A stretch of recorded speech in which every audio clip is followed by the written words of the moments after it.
ناظرین، آج ہم لاہور شہر کی ایک ایسی دشمنی کا ذکر کریں گے جس کی زد میں آ کر درجنوں بے گناہ لوگ مارے جا چکے ہیں۔ یہ دشمنی ٹیپو ٹرکاں والا اور ٹیفی بٹ گروپ کے درمیان ہے، جو گزشتہ 28 برس سے جاری ہے اور آج تک اس دشمنی کی آگ ٹھنڈی نہیں ہو سکی۔ یہ دشمنی کہاں سے شروع ہوئی، کیسے ہوئی اور اس میں کون کون سے لوگ مارے گئے، آج ان سب کا تذکرہ ہم اپنے اس پروگرام میں کریں گے۔ حنیف عرف حنیفہ، جو لاہور شہر میں دہشت کی علامت بنا رہا، ٹاپ 10 گروپ میں اس کا شمار ہوا، بے پناہ لوگوں کو اس نے جان سے مارا۔ حنیف عرف حنیفہ امیر الدین المعروف بلا ٹرکاں والا تک کیسے پہنچا؟ تو ناظرین، حنیف عرف حنیفہ کا والد عید محمد راج مزدوری کا کام کرتا تھا۔ حنیف عرف حنیفہ اس دور میں اکھاڑے میں پریکٹس بھی کیا کرتا تھا۔ اپنے باپ کے ساتھ ایک دفعہ بلا ٹرکاں والا کے اڈے پر دیوار کی تعمیر کے لیے گیا۔ اس دوران بلا ٹرکاں والا کی نظر حنیف عرف حنیفہ پر پڑی اور اس نے اس کے باپ سے کہا کہ اس کو میرے پاس بطور گن مین رکھوا دو۔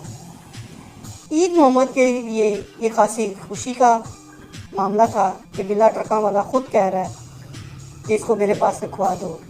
یوں حنیف عرف حنیفہ بطور گن مین بلا ٹرکاں والا کے ساتھ ڈیوٹی کرنے لگا اور ان کے اڈے پر دیگر معاملات میں بھی اپنا وہ کردار ادا کرتا تھا۔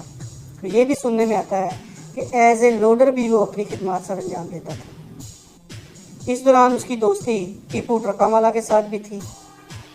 حنیف عرف حنیفہ ایک جھگڑے میں قتل کر دیتا ہے۔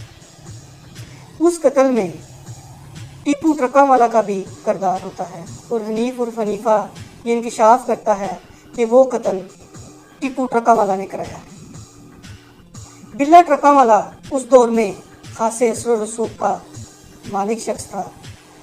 لاہور کے پولیس افسران میں اس کا طوطی بولتا تھا۔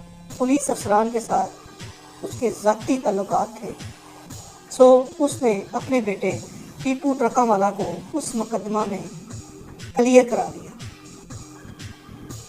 حنیف عرف حنیفہ اس مقدمہ قتل میں پھنس گیا اور بلا ٹرکاں والا نے اس کی پیروی نہ کی، جس کا رنج حنیف عرف حنیفہ کو تھا اور اس نے یہ رنجش اپنے دل میں پالے رکھی۔ اس مقدمہ سے جب اس کو رہائی ملتی ہے تو وہ دل میں بدلہ لینے کی ٹھان لیتا ہے۔ ٹیپو ٹرکاں والا کا ایک دوست وحید عرف وحیدیہ، اس کے ساتھ بھی ٹیپو ٹرکاں والا کا کسی معاملے پر جھگڑا ہو جاتا ہے اور وہ بھی ٹیپو ٹرکاں والا کو چھوڑ کے چلا جاتا ہے۔ اسی دوران کرشنا گلیاں گوال منڈی میں ٹیپو ٹرکاں والا کے ماموں کا بیٹا زاہد اور خواجہ طریف عرف ٹیفی بٹ کے رشتہ داروں کے درمیان کرکٹ کھیلتے ہوئے جھگڑا ہو جاتا ہے، جس میں زاہد کو بری طرح مارا جاتا ہے۔ اس کا مقدمہ تھانہ گوال منڈی میں درج ہوتا ہے، لیکن کچھ دنوں بعد ٹیفی بٹ، بلا ٹرکاں والا، ٹیپو ٹرکاں والا کے ماموں خالد محمود عرف بھائی پلوان، یہ سب بیٹھ کر اس معاملے کو سلجھا لیتے ہیں اور اس کو ختم کر دیتے ہیں۔ لیکن بلا ٹرکاں والا اور ٹیفی بٹ گروپ کے درمیان بھی ایک سخت جنگ کا آغاز ہو جاتا ہے۔ ٹیفی بٹ کا چونکہ اس دور سے ہی اکبری منڈی میں خاصا اثر و رسوخ ہوتا ہے، وہاں کی تاجر برادری کے معاملات میں ان کا خاصا مدخل ہوتا ہے۔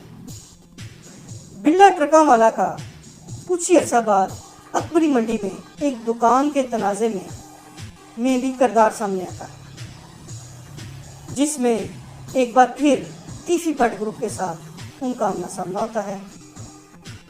ہو کہ وہ معاملہ بھی سلجھا لیا جاتا ہے، لیکن ٹیفی بٹ گروپ کو یہ بات پسند نہیں آتی کہ بلا ٹرکاں والا ہمارے معاملات میں مداخلت کر رہا ہے۔ حنیف عرف حنیفہ بھی اس دوران باہر آ چکا ہوتا ہے۔ اس کا رابطہ وحید عرف وحیدیہ کے ساتھ ہو جاتا ہے اور دونوں مل کر ٹیپو ٹرکاں والا کو مارنے کی پلاننگ کرتے ہیں۔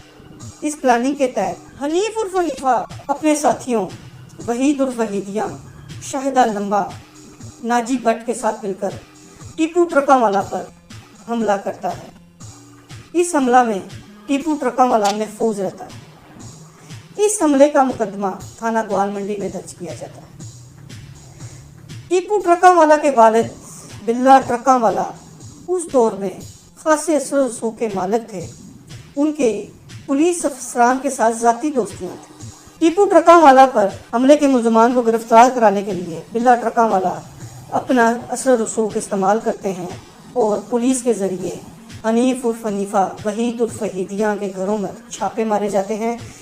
ان چھاپوں کے دوران ان کے تمام رشتہ داروں کو اٹھا لیا جاتا ہے۔ یہ بات بھی سننے میں آئی ہے کہ اس دوران ان کے گھر کی خواتین کے ساتھ بھی انتہائی بدتمیزانہ سلوک کیا گیا اور پولیس نے تشدد کا نشانہ بھی بنایا۔ یہ بات بھی حنیف عرف حنیفہ وحید عرف وحیدیہ کو ہضم نہ ہوئی اور ان کے دل میں بدلے کی آگ مزید بھڑک اٹھی۔ اس واقعے کے ٹھیک 3 دن بعد شاہ عالم چوک میں واقع بلا ٹرکاوالا کے اڈے پر ہی حنیف عرف حنیفہ وحید عرف وحیدیہ اپنے دیگر ساتھیوں کے ساتھ مل کر قتل کر دیتے ہیں۔ حنیف عرف حنیفہ وحید عرف وحیدیہ کو یہ بات کسی طور پر ہضم نہیں ہوتی کہ پولیس ان کی فیملیز کے ساتھ کیا سلوک کر رہی ہے۔ اسی رنجش میں ٹیپو ٹرکاوالا پر حملے کے ٹھیک 3 دن بعد ہی بلا ٹرکاوالا کو بھی حنیف عرف حنیفہ وحید عرف وحیدیہ اپنے ساتھی شاہد لمبا اور دیگر کے ساتھ مل کر قتل کر دیتے۔ بلا ٹرکاوالا کا قتل خالد محمود بئی پلوان کی مدعیت میں تھانہ گوال منڈی میں درج ہوتا ہے اور اس کے ملزمان کی گرفتاری کے لیے پولیس کوششیں شروع کر دیتی ہے۔ اسی دوران ایک اعظم بٹ نامی اشتہاری ٹیپو ٹرکاوالا کے رابطے میں آتا ہے، جو یہ انکشاف کرتا ہے کہ حنیف عرف حنیفہ وحید عرف وحیدیہ کو ٹیفی بٹ کی سپورٹ حاصل ہے۔ ابھی یہ سلسلہ جاری تھا کہ حنیف عرف حنیفہ اپنے ساتھیوں کے ساتھ بلا ٹرکاوالا کے مقدمہ قتل کے گواہ میاں بابر اور چنگیز شاہ کو بھی دن دہاڑے قتل کر دیتا اور یہ دشمنی کی آگ بڑھتی جاتی ہے۔ اسی دوران اس مقدمہ قتل کے مدعی خالد محمود عرف بئی پلوان پر بھی حملہ کیا جاتا ہے۔ خالد محمود بئی پلوان حملے میں شدید زخمی ہوتے ہیں۔ اس دوران 3 راہگیر مارے جاتے ہیں جبکہ 12 سے زائد افراد اس حملے میں شدید زخمی بھی ہوتے ہیں۔ پولیس ملزمان کی گرفتاری کے لیے سرگرم عمل ہوتی ہے تو ایک لبا موٹی والا نامی شخص پکڑا جاتا ہے۔ وہ شخص حنیف عرف حنیفہ کا ساتھی ہوتا ہے اور دوران تفتیش پولیس کو بتاتا ہے کہ ان سارے معاملات میں خواجہ طریف عرف ٹیفی بٹ اور خواجہ عقیل عرف گوگی بٹ کا بھی ہاتھ ہے۔ اس دوران یہ بات واضح طور پہ سامنے آ جاتی ہے کہ حنیف عرف حنیفہ اور اس کے ساتھیوں کو خواجہ طریف عرف ٹیفی بٹ اور خواجہ عقیل عرف گوگی بٹ کی سرپرستی حاصل ہے۔ ٹیپو ٹرکاوالا کو جب یہ بات معلوم ہوتی ہے تو اس کی ٹیفی بٹ گروپ کے ساتھ ایک جنگ چھڑ جاتی ہے۔ ٹیپو ٹرکاوالا اور ٹیفی بٹ گروپ کی دشمنی کے دوران ٹیپو ٹرکاوالا پہ ایک بار پھر حملہ کیا جاتا ہے جس میں وہ محفوظ رہتا ہے۔ یہ حملہ بھی ٹیپو ٹرکاوالا پہ شاہ عالم چوک میں واقع ان کے اڈے پر ہی کیا جاتا ہے جس میں شبیرہ فوجی نامی شخص پکڑا جاتا ہے۔ حنیف عرف حنیفہ اور اس کا بھائی شفیق عرف بابا اس دور میں دہشت کی علامت بن چکے تھے۔ ان لوگوں نے دوران مفروری علاقہ غیر جمرود میں جب پناہ اختیار کی تو ان کے گینگ میں سیالکوٹ سے تعلق رکھنے والا بھولا سنیارا، ہمایوں گجر سمیت متعدد ایسے اشتہاری شامل ہو چکے تھے جنہوں نے ان کی قوت میں مزید اضافہ کر دیا تھا۔ یہ لوگ ٹاپ 10 کے نام سے مشہور ہوئے جو لاہور پولیس کے لیے بھی درد سر بنے رہے۔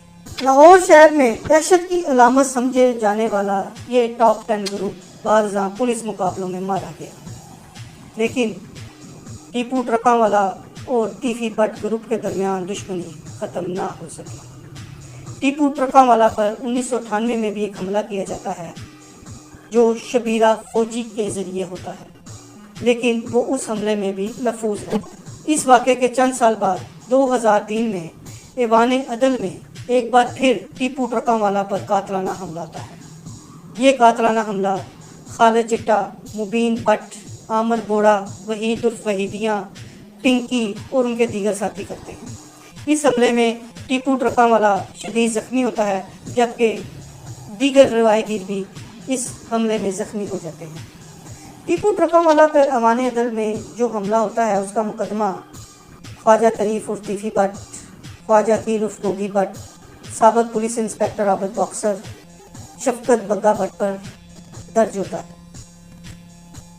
بعد ازاں یہ تمام لوگ اس مقدمہ میں کلیئر ہو جاتے ہیں، لیکن طیفی بٹ اور ٹیپو ٹرکوں والا کی دشمنی پھر بھی نہ تھم سکی۔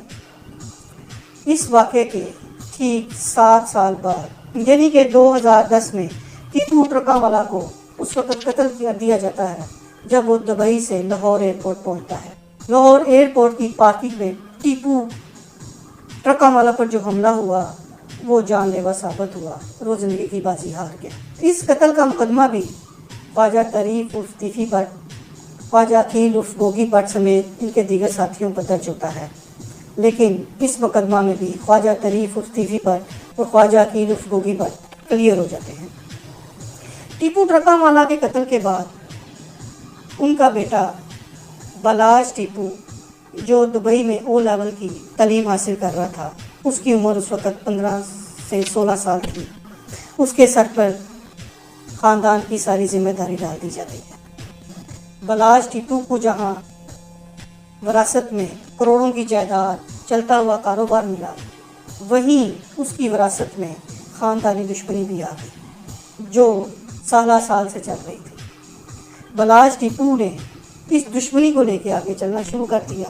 بلاج ٹیپو کو بھی 2011 اور 2012 میں قتل کے 2 مختلف مقدمات میں پھنسایا جاتا ہے، لیکن وہ اس میں اپنی بے گناہی ثابت کر دیتا ہے۔ ٹیپو ٹرکوں والا کے گھرانے اور طیفی بٹ گروپ کے درمیان صلح کی کوششوں کا آغاز شروع کیا جاتا ہے اور وہ کافی حد تک کامیابی کے قریب پہنچ چکی ہوتی ہیں کہ اسی دوران وحید عرف وحیدیہ کو پولیس گرفتار کر لیتی ہے۔ یہ وحید عرف وحیدیہ وہی ہے جو حنیف عرف حنیفہ کا ساتھی تھا اور 20 سال سے مفرور تھا۔ دوران تفتیش وحید عرف وحیدیہ ان تمام معاملات کا انکشاف کر دیتا ہے کہ کس طرح بلا ٹرکوں والے کو قتل کیا گیا، کس طرح اس دشمنی میں کیا کچھ ہوتا رہا، اور اس میں وہ خواجہ طریف عرف طیفی بٹ اور خواجہ عقیل عرف گوگی بٹ کے کردار کا بھی ذکر کرتا ہے۔ جس کے بعد یہ صلح کی کوششیں نہ صرف دم توڑتی ہیں بلکہ اسی دوران بلاج ٹیپو نصیر آباد میں خواجہ طریف عرف طیفی بٹ اور گوال منڈی میں خواجہ عقیل عرف گوگی بٹ کے گھر فائرنگ کر دیتا ہے۔ اس وقت اس فائرنگ کا مقدمہ نامعلوم افراد کے خلاف درج ہوتا ہے، لیکن چند ہی روز بعد یہ بات سامنے آتی ہے کہ یہ فائرنگ بلاج ٹیپو نے کی تھی۔ یوں وہ صلح کی تمام کوششیں دم توڑ گئیں اور یہ صلح ہونے کی بجائے اس دشمنی کو مزید آگ لگ گئی۔ ناظرین، اس سارے معاملے میں حال ہی میں جس وقت گوگی بٹ کی گرفتاری عمل میں آتی ہے تو ایک اور چیز سامنے آئی جس سے ان دونوں خاندانوں کے درمیان تناؤ میں اضافہ ہی ہوگا۔ وہ چیز یہ تھی کہ گوگی بٹ کا ایک ساتھی احمد منیر گرفتار ہوتا ہے اور یہ وہی احمد منیر نکلتا ہے جو 2013 میں بلاج ٹیپو کے خلاف درج کیے گئے مقدمے کا مدعی ہے۔ اس سے اس بات کو ہوا ملتی ہے کہ ان بلاج ٹیپو کے خلاف درج کرائے گئے مقدمات میں خواجہ عقیل عرف گوگی بٹ اور خواجہ طریف عرف طیفی بٹ کا ہاتھ تھا۔ جی دوستو، آپ لوگوں نے اس دشمنی کی تمام تفصیلات جانی ہیں۔ یہ جو دشمنی تھی نا ٹرکوں والا گروپ اور بٹ گروپ کے درمیان، یہ لاہور کی دشمنیوں میں سے مشہور دشمنی تھی جس کا آغاز تو ہو گیا تھا، لیکن اس کی اب اختتام نہیں ہو رہا۔ اس دشمنی کا نسل در نسل ختم ہو گئے ہیں لوگ اس دشمنی میں۔ ٹیپو ٹرکوں والا کے خاندان کے کئی لوگ، اس کے دادا، اس کا پردادا، وہ مر گئے ہیں، ٹھیک ہے۔ بٹ گروپ کے بھی کئی لوگ مر گئے ہیں اس دشمنی میں۔ اس کے علاوہ ان دونوں گروپوں کے ساتھ جو قبضہ گروپ ملے ہوئے تھے، جو ان کی یاری دوستی میں جنہوں نے ان کا ساتھ دیا تھا، وہ بیچارے بھی کئی لوگ مارے گئے ہیں۔ پولیس کے کئی لوگ بھی زخمی ہوئے ہیں، مارے گئے ہیں۔ کئی لوگوں پر جھوٹے مقدمات درج ہوئے ہیں، کئی سالوں تک اندر رہے ہیں، کچھ باہر آ گئے ہیں، کچھ کو پھانسیاں ہو گئی ہیں۔ کئی سیاسی لوگوں نے ان دونوں گروپوں کی کئی بار صلح کروانے کی بھی کوشش کی ہے، لیکن ایک دو بار ان دونوں گروپوں کی صلح بھی ہوئی ہے. وہ صلح بھی چھوٹے لیول پہ نہیں ہوئی, وہ چیف منسٹر ہاؤس میں صلح ہوئی ہے ان دونوں کی, اور اس میں کئی ایم پی ایز اور ایم این ایز نے شرکت کی تھی, جن کے بیٹھنے کی وجہ سے ان لوگوں کی صلح ہوئی ہے. لیکن یہ صلح زیادہ دیر تک چل نہیں سکی. ان دونوں گروپوں نے چند عرصہ تو گزارا ہے ٹھیک صلح کیے کر کے. اس کے بعد دونوں گروپوں نے پھر وہی چدراہٹ کے چکر میں ایک دوسرے کے لوگوں پر فائرنگ شروع کر دی, نقصان کرنا شروع کر دیا. لاہور شہر میں کوئی بھی واقعہ ہوتا تھا تو ٹرکاں والا گروپ بٹ گروپ پر مقدمہ درج کروا دیتا تھا, بٹ گروپ ٹرکاں والا پر مقدمہ درج کروا دیتا تھا. اسی طرح پولیس میں بھی بہت سی ایسی کالی بھیڑیں تھیں جو کچھ پولیس افسران ٹرکاں والا گروپ کی حمایت کرتے تھے, کچھ جو ہے بٹ گروپ کی حمایت کرتے تھے. پولیس کی سرپرستی کے بغیر دشمنیاں اور لاہور انڈر ورلڈ چل ہی نہیں سکتا. پولیس اس میں براہ راست اور نہ براہ راست ملوث ہے. پولیس سامنے تو نہیں آتی, لیکن پولیس نے جس کا ساتھ دینا ہوتا ہے پیسے وغیرہ لے کر اس کا ساتھ دیتی ہے. پولیس کا یہ کردار ہے اس دشمنی میں. ٹیفی بٹ صاحب بھی بڑے نام رکھنے والے ہیں. ٹیفی گوگی بٹ صاحب بھی, ان کا بھی بڑا نام ہے لاہور شہر میں. ٹرکاں والا, بلو ٹرکاں والا, بلائی ٹرکاں والا, ٹیپو ٹرکاں والا, ان کا بھی بڑا نام ہے. یہ لاہور میں دو واحد پارٹی ہیں جن کا لاہور شہر پر ہولڈ ہے. آپ یوں سمجھ لیں لاہور کے ایک حصے پر ایک گروپ کا چدراہٹ چلتی ہے, دوسرے حصے پر دوسرے گروپ کی چدراہٹ چلتی ہے. ان دونوں گروپوں کی چدراہٹ ختم کرنے کے لیے کئی چھوٹے موٹے گروپ آپس میں ملے بھی ہیں, انہوں نے کئی بار الحاق بھی کی ہے, لیکن وہ ان کی طاقت کو نہیں توڑ سکے, ان کے تعلقات کو نہیں توڑ سکے, ان کی یاری دوستی نہیں توڑ سکے. جو لوگ ان کے گروپ میں شامل تھے انہیں اس گروپ سے نہیں توڑ سکے. یہ دشمنی آج بھی جاری و ساری ہے. آج کل ٹیپو ٹرکاں والا کے قتل کے بعد ان کا بیٹا بلائی ٹرکاں والا گروپ سنبھال رہا ہے, دوسری طرف گوگی بٹ صاحب ہیں. اللہ تعالیٰ سے دعا ہے کہ اللہ تعالیٰ ان دونوں گروپوں میں پیار محبت نصیب فرمائے, عطا فرمائے, ان دونوں کی دشمنی ختم ہو جائے, پیار محبت سے رہیں. جتنی بھی دشمنی ہے جتنے بھی گروپوں میں, لاہور میں, پاکستان میں, ہم مسلمان ہیں, یہ چیزیں ہمیں زیب نہیں دیتی. جان بوجھ کر کوئی بدماش نہیں بنتا, آپ کو بھی پتہ ہے مجھے بھی پتہ ہے. حالات انسان کو بنا دیتے ہیں. کبھی کبھی نا کچھ شیطان لوگ ہوتے ہیں جو انگلیاں دیتے ہیں انسان کو, وہ غلط کام کرواتے ہیں. شاید انسان برا نہیں ہوتا, وقت برا ہوتا ہے. ان کا بھی شاید وقت برا تھا. اللہ سے دعا ہے کہ اللہ ان کے دلوں میں محبت ڈالے ایک دوسرے کے لیے, ان دونوں کو ایک دوسرے کا دوست بنائے, ایک دوسرے کا ساتھی بنائے, ایک دوسرے کے مشکل حل کرنے والا بنائے. مشکل تو اللہ کی ذات نے حل کرنی ہے. یا اللہ اس دنیا میں جتنے بھی مسلمان زندہ ہیں یا جا چکے ہیں یا جانے والے ہیں, سب کی مغفرت فرمانا, قبر کے عذاب سے بچانا, قبر کی سختی سے بچانا, کلمے والی موت نصیب فرمانا, سب کے ماں باپ کو صحت عطا فرمانا. یا اللہ جس نے مسجد اقصیٰ پر حملہ کیا یہودیوں نے, ان کو نیست و نابود فرمائی. یا اللہ ان کو ملیح میڑ کر دے. مرزائیوں, قادیوں کو, میکرون کو, فرانس والوں کو, جس نے میرے نبی کی شان میں گستاخی میں, اللہ ان کو تباہ و برباد کر دے, ان کو عبرت کا نشان بنا دے. یا اللہ میری دعا قبول فرما, آمین.